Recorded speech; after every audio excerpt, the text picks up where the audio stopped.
Okay.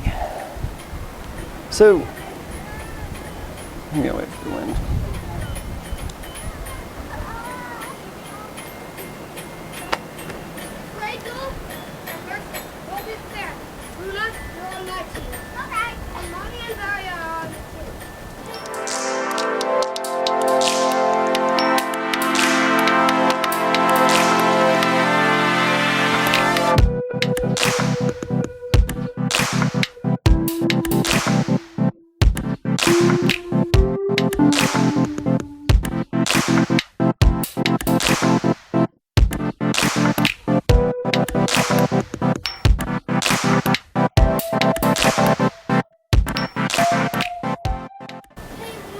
All right, so today we're going to go over the repugnant conclusion. This is an argument that was originally proposed by Parfit. He's got some fun out there arguments. Definitely recommend looking into him. But this is Spellman's presentation of it. I recommend you guys, everyone, make sure to read this. This is a good example of, good, clear, concise philosophy writing in 1,000 words. He's saying everything he needs to say and not a word more. It's incredibly impressive, but also shows the good use of rigor and structure of argumentation that philosophy can use as well. Okay, so the main idea here is that, imagine you're choosing between two policies. Policy A is going to have this impact where, a lot of people are going to have a high quality of life, or a few people are going to have a high quality of life. And then policy Z, where a bunch of people, a whole lot of people are going to have a low but still positive quality of life. So to think about this, people in group A, they're having 10 positive experiences to 1 negative experience, whereas people in group Z, they're having closer to like 1-to-1 ratio of positive to negative, but it's just slightly more than 1-to-1.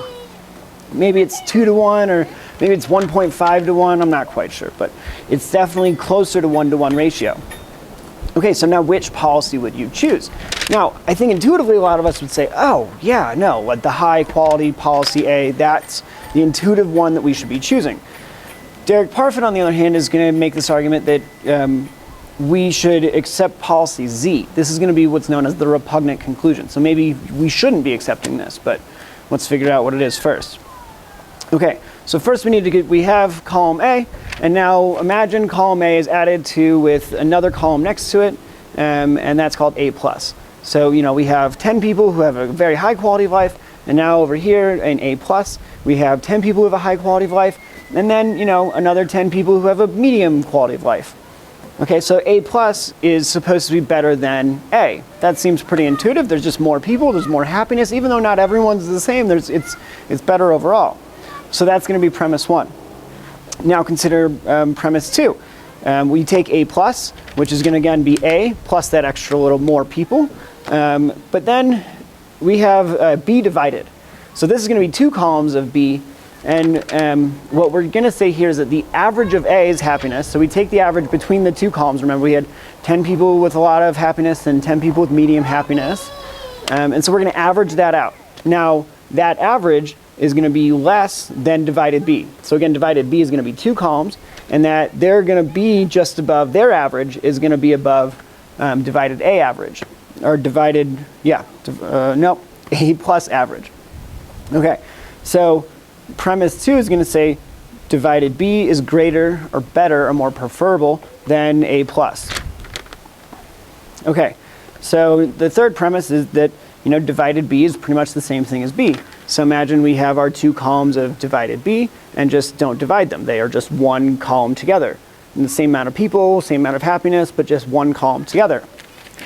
So that's going to be premise 3, that divided B and B are the same, or at least equally preferable. Now, from this argument, we can see that, well, if divided B was better than A plus, and A plus was better than A, then through this transitive property, B is going to be better than A. Now, C is going to be better than B, and D is going to be better than C, and so on and so forth. And if the transitive property is going to continue, as Parfit argues, Z is going to be better than A. So this is supposed to be our repugnant conclusion, that Z is better than A. This is not supposed to be something that we're intuitively supposed to, come to naturally. But so the lesson you might think here is that a larger population is always preferable, but that's not actually going to be the case. A larger population is preferable provided that the quantity of members offsets the quality of their lives. So the amount of members is going to offset how much lower their quality of life is. Okay, so Derek Parfit explains the conclusion this way. So for any possible population with a very high quality of life, there must be some much larger imaginable population whose existence, if other things being equal, would be better even though the members have even though the members' lives are barely worth living. So that's kind of a mouthful, and maybe you don't see the repugnant conclusion there. But this is supposed to be something that you might not find acceptable, or at least hard to accept. So imagine it like this. So we have 8 billion people in this world, in this population. Now, imagine we raise everyone's quality of life as high as we possibly can. Okay, that seems like the best possible world we could be in, right? But that's not the case. There must be another world where there is more people, and the quantity of those people offset their low quality of life.